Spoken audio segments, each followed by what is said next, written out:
আসসালামু আলাইকুম প্রিয় করলা চাষি ভাই বোনেরা। দীর্ঘদিন যাবত আপনাদের ক্ষেত দেওয়া হয় না, সেজন্য আন্তরিকভাবে দুঃখিত। তো এটা কিন্তু প্রায় 5 থেকে 6 দিন বয়স। এটা 5 থেকে 6 দিন বয়স। 6 দিন আগে কিন্তু চারাটা গজিয়ে এসে 2% প্লাস কিন্তু গজানো হয়ে গিয়েছে, আর 10% যে আছে সেটা কিন্তু গজাচ্ছে।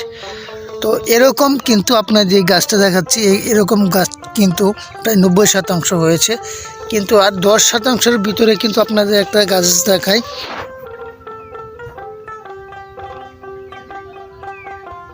এটা কিন্তু এখন কিন্তু মানে পাতা দিচ্ছে, এটা ফুটে গেছে, প্লাস এখন খালি পাতা ছাড়বে। তো আপনাদের প্রজেক্ট মানে কীরকম গোছায়, শীতের আর্দ্রতার কারণে কিন্তু আপনার করলা গাছ বড় হতে সমস্যা হয়, দেরিতে বড় হয়। তো আলহামদুলিল্লাহ এটা দেখতে পাচ্ছেন, এটা কিন্তু মোটামুটি বড় হচ্ছে।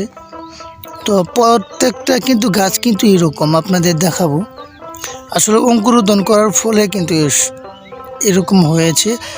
আর অঙ্কুরোদ্গম যদি না করা হতো তাহলে কিন্তু আপনার এত তাড়াতাড়ি কিন্তু বীজ গজাইতো না।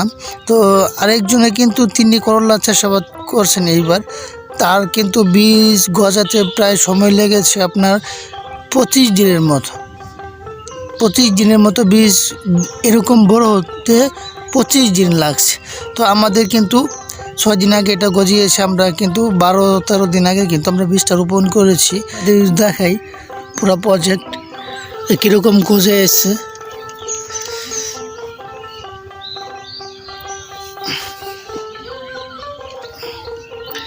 এই যে একটা দেখতে পাচ্ছেন,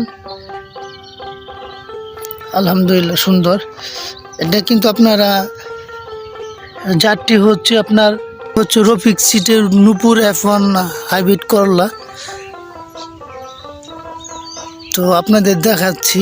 তো এটা কিন্তু আমরা কিন্তু 3 ফিট দূরত্বে কিন্তু লাগিয়েছি, এবং শুরু থেকে পরিচর্যা কিভাবে করতে হবে সেটা কিন্তু আপনাদের দেখাবো, যে আমরা কিভাবে এই করলা চাষাবাদ করি সেটা কিন্তু আপনাদের মাঝে তুলে ধরবো।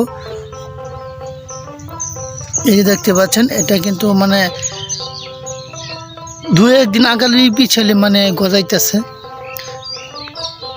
এই যে একটা দেখাই আপনাদের,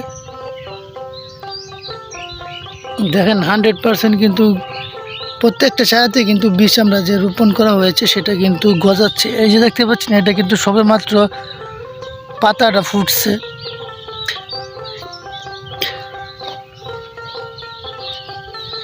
কিছু কিছু গাছ আপনার অনেক বড় হয়ে গিয়েছে।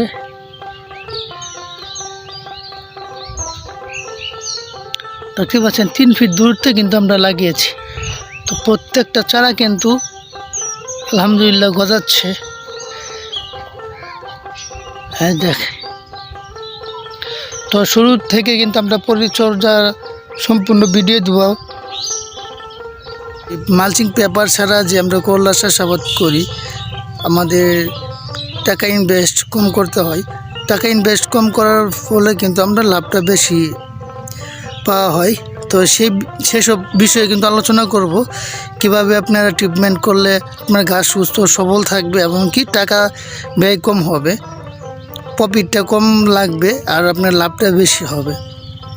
তো যারা এখন আমার চ্যানেলটি সাবস্ক্রাইব করে নাই, তারা সাবস্ক্রাইব করে পাশে থাকবেন, এবং নতুন নতুন ভিডিও নিয়ে আসব, কিভাবে পরিচর্যা করলে আপনার গাছ সুস্থ সবল থাকবে, A to Z আপনাদের দেখাবো।